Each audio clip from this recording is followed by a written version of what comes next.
Hello, my marketing and entrepreneur friends. Welcome back to another exciting episode of the Let's Talk Marketing podcast, where I, your host, Katie Cabanas, get to explore the latest trends, techniques, and strategies in the world of marketing. And in today's episode, I have the pleasure of sitting with Katie Cabanas, the founder of Cabanas Consulting and a recognized expert in branding, marketing, and community building. She brings with her years of experience with top brands like AT&T and Coca-Cola and more. She also has a knack for creating strategies that deeply connect people to brands and causes, helping businesses really make these lasting impacts. And in this episode, we go deep on the importance of how to build a strong brand identity and how that aligns with building a corporate strategy. But don't worry, this isn't all about corporate strategy. So don't let that scare you off. She drops knowledge bombs on how to connect with your target audience in meaningful ways and why understanding and defining your brand's message is critical. And dare I say, one of the most critical things to do in order to drive engagement and foster growth. We also get into building communities around your brand, fostering brand advocacy, and why community-driven marketing is a game changer for long-term success. Whether you're working with a startup or part of a well-established brand and company, the insights shared will help you elevate your marketing efforts. So grab your favorite beverage, sit back, and let's dive into it. Let's talk marketing. Katie, welcome to the Let's Talk Marketing podcast. I'm very excited to have you on here today because we are going to be talking about community and how we integrate that with corporate strategy. But community is something that I hold close to my heart, and it is one of my favorite parts of marketing. So welcome. Katya, thank you so much for having me. I'm delighted to be here and chat with you today. Absolutely. Okay, so let's dive into having my listeners get a better understanding of who you are. I have my standard questions, very simple, nothing to be afraid of. The first one is, what was your first marketing role? Whether you considered it, whether it has marketing in the title or it doesn't, what would you consider your first marketing role? Sure. Well, really, it was honestly, I think I worked retail in high school.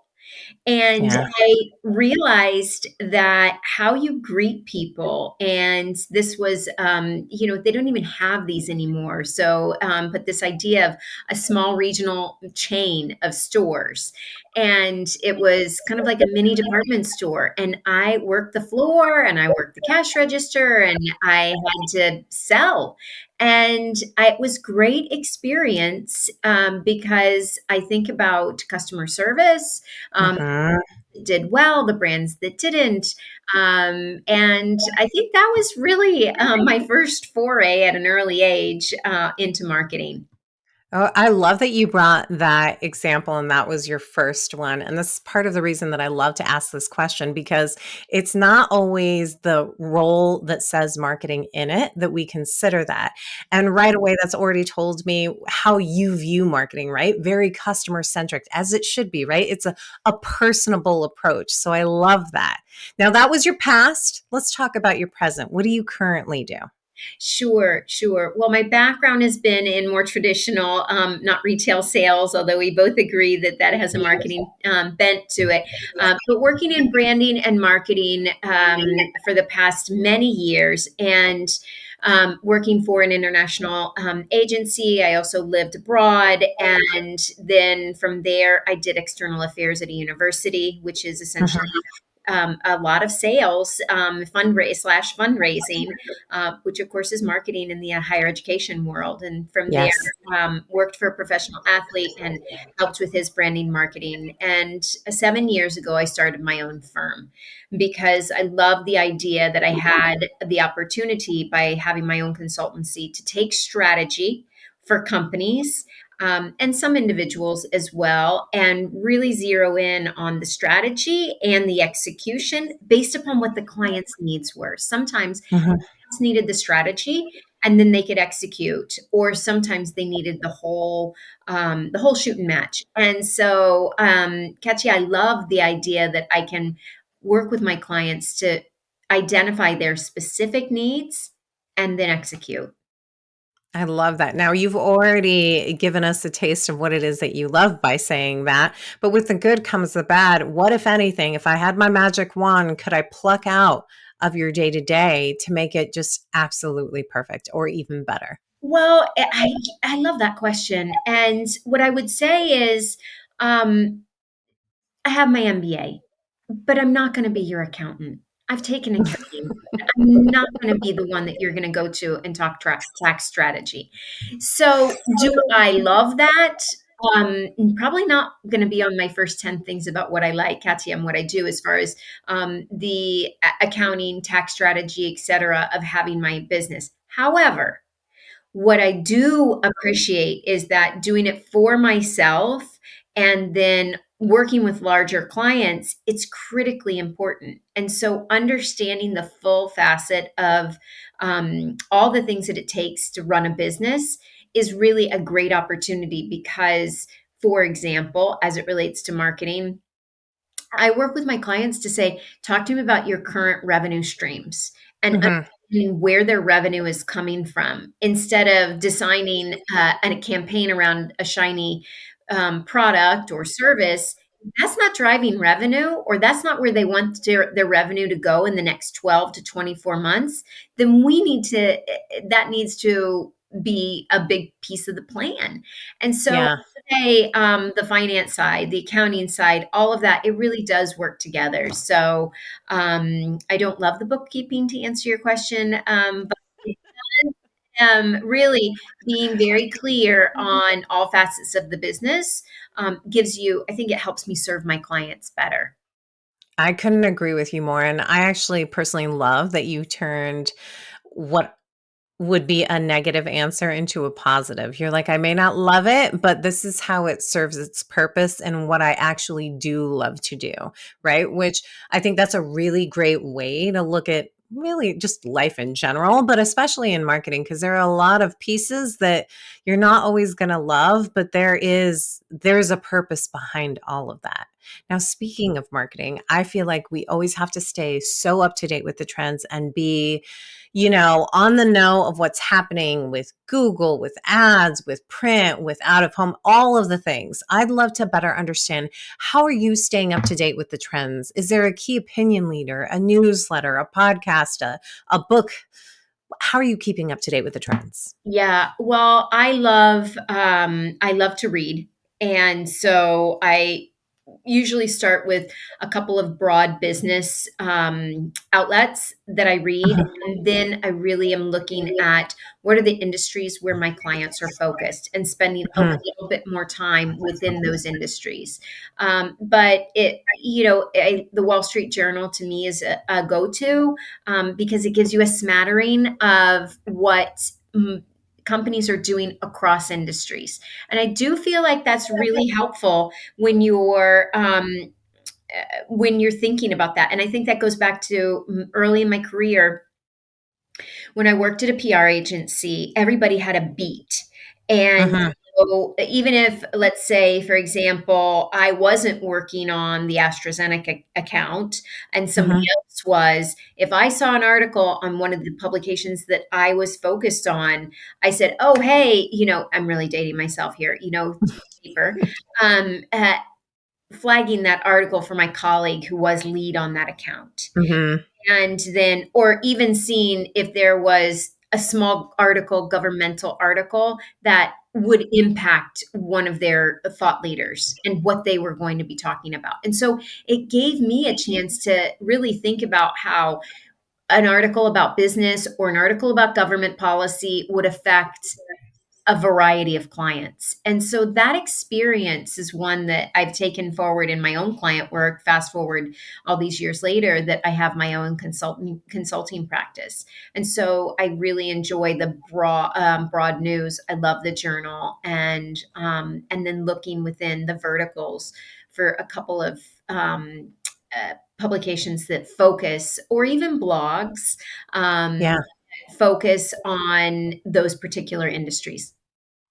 One of the things that I love about what you said that I don't think that we talk about enough, especially as we're talking about staying up to date with the trends, is most people interpret that question as, the marketing trends that I'm staying up to date on. But I love the fact that you have like widened that into, okay, but let's talk about the verticals, because you're absolutely right. It's so great to be in the know of what my customer is consuming as well too, right? How do I stand out from that? Because that also is a trend that we do want to and we should want to really be on top of, so that we can really be strategic with what we do moving forward. So that's my key little insight that I'm going to walk away with on this part of the podcast for sure. Awesome. Okay, so let's dive into just kind of community and aligning it with corporate strategy. And we're going to start with the basics. What does it mean for a brand to have a strong identity? So, whether I'm working with a smaller business or a large company, I want to have really clear and ensure my client has really clear what are the problems that they're solving with Mhm. their product or their service. And I realize that sounds pretty simplistic. But at the end of the day, if you can understand the problems that are being solved by your product or service, that is going to help you identify your primary target audience.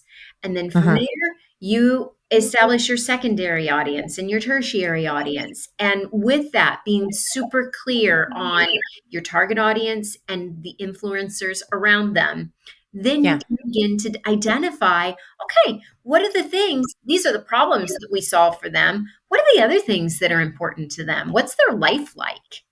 And Yeah. so then, Katya, it goes back to what we were talking about a moment ago about then you're reading an article in, let's say, the journal, and it's about something not related to your product, but it applies to the problems that are being solved or that particular demographic that you're targeting, something that else that applies to them. And so those things can become really interwoven and help you say, hey, I'm with you. I understand what your issues are.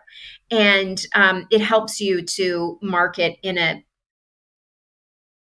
authentic way. I like that.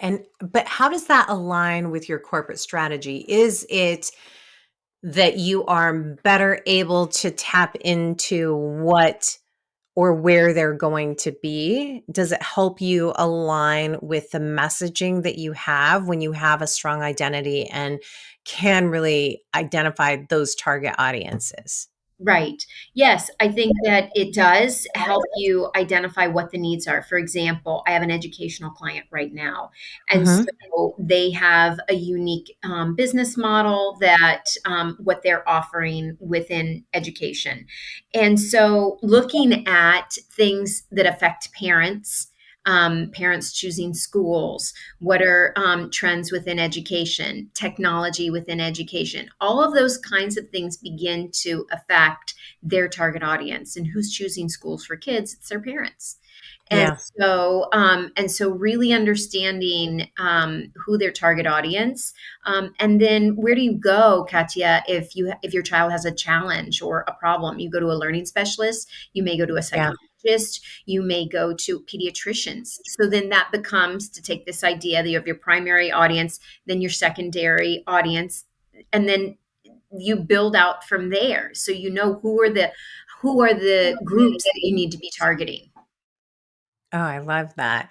Now, how does corporate strategy align with building out communities and driving community engagement? And maybe before we even go into that question, again, another basics question, when we talk about community, or when I ask you about community, what is you or not what is, how are you defining community?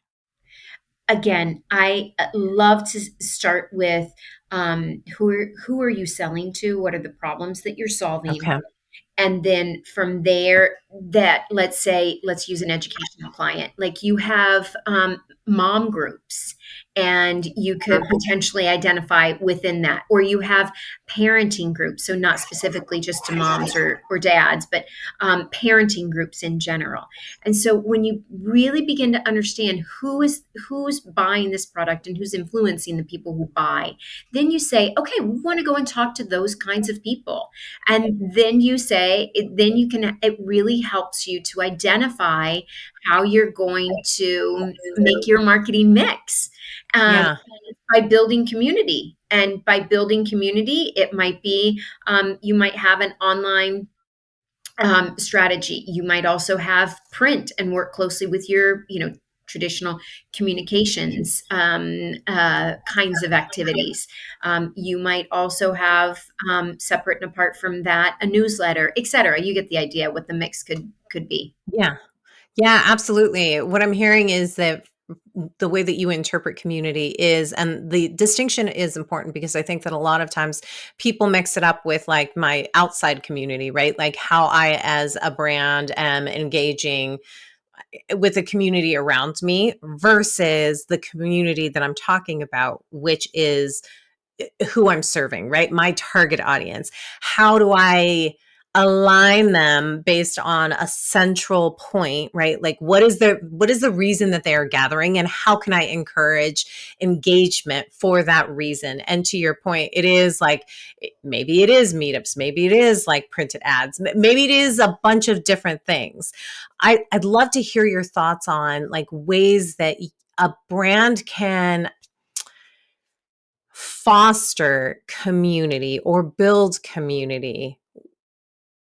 Yeah, I guess it's not that I want to know that. I want to know how do I even get started in building that community? If I know my target audience, but just because I know that they all have a similar problem or a similar, that Venn diagram of things that they are all alike doesn't mean that they're going to gather for things. So So, how do you make that leap? Yeah. So, Katya, I love that question. And one of the things that I have been talking to my clients, and especially we're taping this at the beginning of a new year right now. And so we Mhm. had this conversation with a lot of my clients at the end of the year last year, is saying, how are you going to take stock in what you did and what you did well for your clients? And we have the opportunity in a variety of ways to do our own market research. And that doesn't have to Yeah. be oh so formal. It can be, Yeah. look at your social media strategy. How often do you put a poll on your social media? And then Mhm. the analytics on what comes back. That's something you could do today. Let's, Yes. separate and apart from that, maybe you want to do a survey with your people who stay on your website. If you're monitoring, staying on your website, but their products they're ultimately not purchasing. What might be a survey that you could do with those kinds of folks? What about the people who are making the purchase? How can you say, what are we doing well? What do you want us to do better? And so Mhm. it gives you a really quick read when you're asking people. Ask for the feedback. Yes. Powerful. Because feedback is neutral, and they're going to give you their perspective, and you're going to put it in your mix and try and understand. But when you ask Mhm. for the feedback, then you can begin, back to your question, then you can begin to say, okay, maybe I need to tweak this a little bit. I have one client in the health and wellness business, and she had to begin to adjust some of her offerings that she was doing within her community. And instead of doing a paid community, she cycled off the paid community and then did other kinds of events because she didn't have the engagement that she wanted. And some quick and easy survey kinds of questions helped her make that decision and feel really good about making that decision. She had a great year last year. What I love that you articulated is that it doesn't have to be complicated, right? It is as simple as asking a question at a certain time that is consistent, that is going to give you the feedback to really help determine the best type of community and also help drive the engagement of that community with that information that it is Yeah, that they're providing, right? right. I love that so much.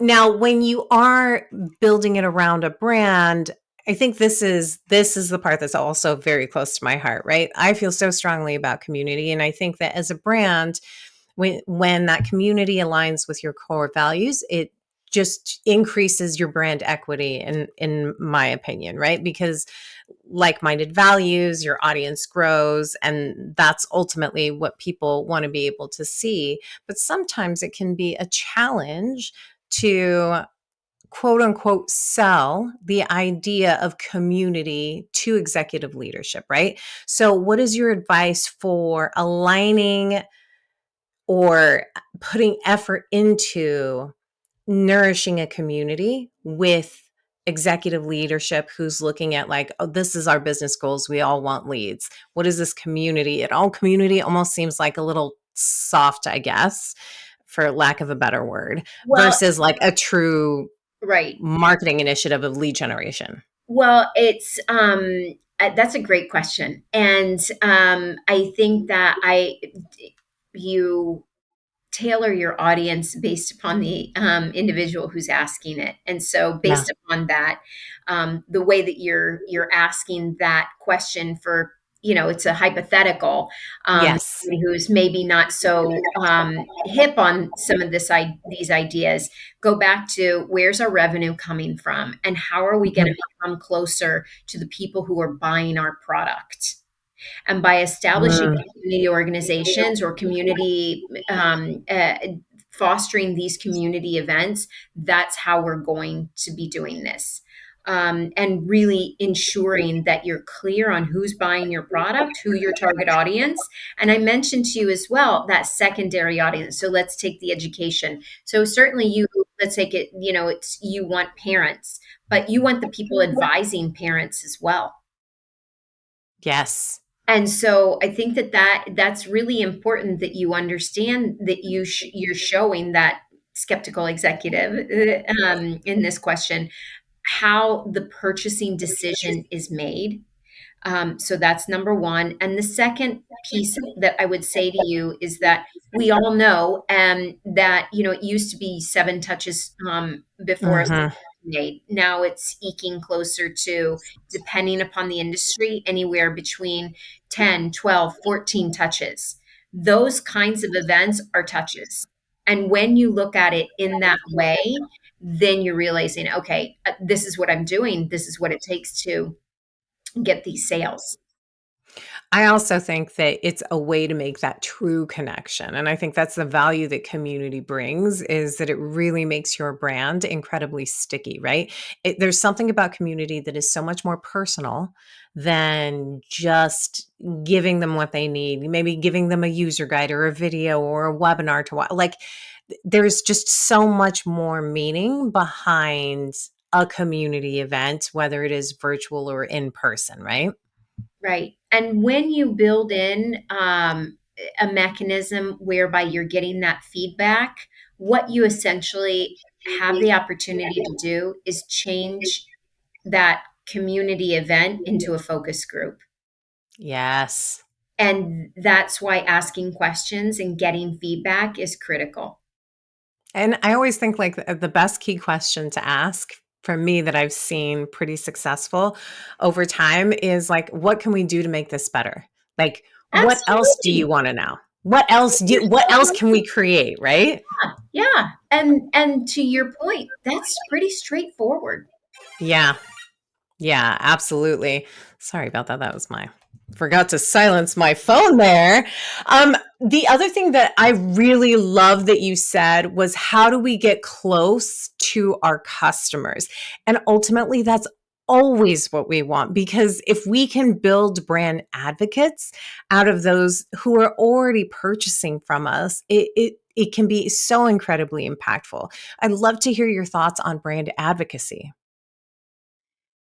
I love that question. And what I would say is, each company defines brand advocacy in a little bit different way. And beauty is that your company can define it in the way that makes sense for you. Yeah. And so I think that that's important to make. That distinction is, how are we defining brand advocacy? Because Hmm. it's not, that's not a term that is universally, there's a black and white Yeah. description on that. I So couldn't, yeah, I couldn't agree more. I feel like defining defining marketing terms internally is so important because I yes, often find this is why I asked the community question. People have different definitions of what you would think is so clear. Like, no, community is XYZ, brand advocacy is XYZ. And right. then you ask two people in the same company, and it's amazing what happens when you do and how not aligned they are. And I'm a big believer that marketing is as much internal as it is external. So if internally you guys are not aligned on terms, then it can wreak havoc, I feel like. Yes, yes, and that's one of the things I really like to do. One, offering that I have in my consultancy is, serving as a fractional CMO for companies. Mhm. And that's one thing that, so it's, they need high level strategy, but for a short period of time. They don't need to make a hire. They need Yeah. a few months of strategy around typically an issue or a challenge. And that's one of the things that I like to do. Okay, how do you guys define that? How do you define this? How do you define brand advocacy? What do you think about Mhm. it? Is it working for you guys?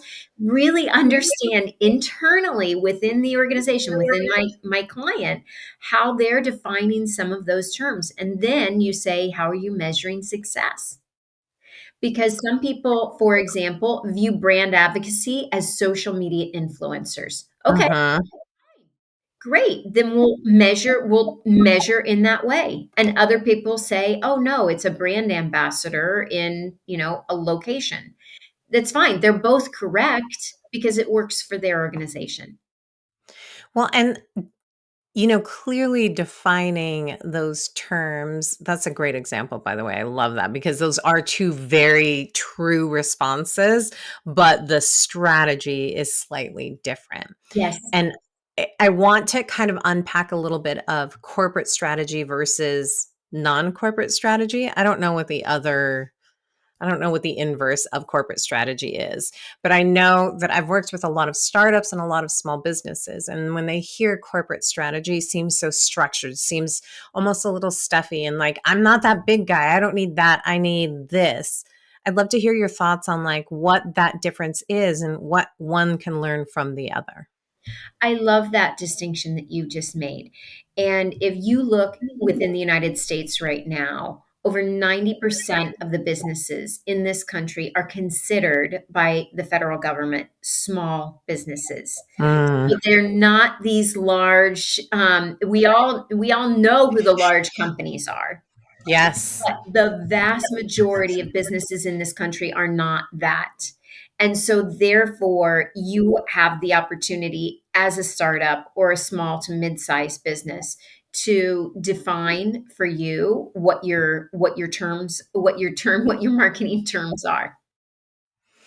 And how do you think the size of a company affects the way they structure their strategy? Or are there just kind of a foundational framework that they can work within? I think it really depends on what your resources are, and that means certainly your budget, yes, but also Yeah. the people and what's the area of expertise. And then let's go back to where we started our conversation, Yeah. clients, and where are they consuming, and what are the kinds of things, and how are you getting close to your clients and making your messaging sticky. Hmm. The stickiness is the key part, right? That is the brand equity that I think that we're all seeking from a brand perspective. Yeah, brand Now, messaging is one thing that I will tell you that is across the board, whether you're a startup or a huge company, your messaging is critical. mhm. I couldn't agree with you more. Now, looking forward, what kind of trends do you see as far as for marketing that we all kind of need to be aware of so that we can either execute our community driven strategy differently or our strategy in general? What kind of marketing trends are you seeing? So I will go back to what we talked about within your messaging. Is sometimes we have the ways, let's say the 3 to 4 to 5 ways that we talk about our product. And Mhm. one of the things that I really encourage clients to do is take a moment and say, is this working for where we are today? We're beginning, as we talked about, a new year. This is a great point to say, what did well over the past year and what didn't do as well. Okay. Then from that, you say, what were the messages that we used in those particular campaigns? And Yeah. look at your messaging. And I think that is perhaps not a trend, but absolutely a best practice. And it's a Yes. great way to start your year. And it's a great thing if you're mid-year and you're having a dip in sales. Yeah. Ask yourself, okay, wait a minute, let's take stock. And so that's one thing that I'm doing. I'm in the process of doing with my clients right now. Yeah, well, it's the beginning of 2025. This is the best time to do it, right? And Yes, and I like what you said. It is not necessarily a trend, but it should be a trend because it is a best practice. Like it should be a constant feedback loop of yes. what it is that you're doing, right? What went well, what didn't go well, and more importantly, if it didn't go well, why didn't it go well? Can we double click on that to figure out how we can make it work? Because sometimes it can be a small thing, but if you don't take the time to really evaluate and take a look at unpack it, then you never know. You chalk it up as oh, that's a loss, but there could be some wins in there. Absolutely. Well, this has been an amazing conversation. I have one final question for you. And that question is if you knew then what you know now, what is the marketing or non marketing advice that you give to yourself? I love this question. I love that you asked this one. And Katya, what I would say is all the experiences count. Mm, And sometimes, especially for perhaps some of your listeners who are earlier in the earlier stages of their career, they're like, oh, there's a right decision and a wrong decision. hmm. And I know I felt that way. And then Yeah. I realized now with a little bit more more in hindsight and a little more experiences, okay, wait a minute, that wasn't the best, but boy, did I learn from that. And what did I learn? Yeah. And then you take what you learned and you apply it to the next and to the next experience. And like, oh, wait a minute, I had I had a funny feeling and I didn't listen to that. Yeah. Sure enough, there was something there. So those are kinds of things. So all the experiences matter and they're meaningful.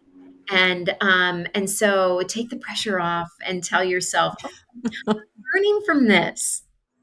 Absolutely. I couldn't think of a better way to end and wrap up the podcast. It is giving yourself grace and really truly finding the silver lining in everything and every experience that you have and do. Thank you so much, Katie, for coming on here and just sharing your insights. Katya, thank you for having me. It's been fun. Yes. Welcome back. And I am ready to dive into my key takeaways. The first key takeaway is community at the core. Think of community engagement like being part of a vibrant neighborhood block party. It's not just about fun, it's about strengthening bonds. And when we weave community efforts into our business strategies, it's like inviting customers into our family. This connection deeply enhances brand loyalty and integrates seamlessly with your company goals. Now, tying it back to your business means aligning community initiatives, AKA the block party, directly with your company goals. You want the community to all be part of the neighborhood watch, right? On your block party example, or in the block party example, it would be the equivalent of wanting everybody to join the neighborhood watch party. Or you want them to invest in a new product that will add value. And that's the business side of it, right? So, this is how community can powerfully impact your brand's identity and deepen customer loyalty. Imagine weaving these efforts into the very fabric of your corporate objectives. More practical applications of this for your business is using input from community forums to kind of tweak your product's features, ensuring it meets real user needs. This direct feedback loop not only enhances the product development, but it also strengthens the community's commitment to the brand, creating advocates who feel very heard and very valued when they see what they say in action. This alignment turns community engagement from a sideline to a central player in driving business growth. Insight number 2, insights into action. So now I'm a self-confessed marketing data dork. Diving deep into marketing data isn't just about understanding what your customers are doing, it's about improving how you serve them. Using detailed marketing insights to tailor customer service responses can significantly enhance satisfaction and, again, foster loyalty. The loyalty part is what makes a brand sticky. Consider a scenario where analytics from your latest campaign show that customers frequently ask about a very specific product feature. Armed with that insight, your customer service team can proactively address these kind of questions that come in their interactions, providing detailed explanations and personalized recommendations, which can then boost customer satisfaction and retention. You can also get that information to your product team. And again, it's your community. It all ties back to community as well, too, right? It's your community voicing what it is that they love or don't love about your product. Customer interactions can give you a golden nugget of information.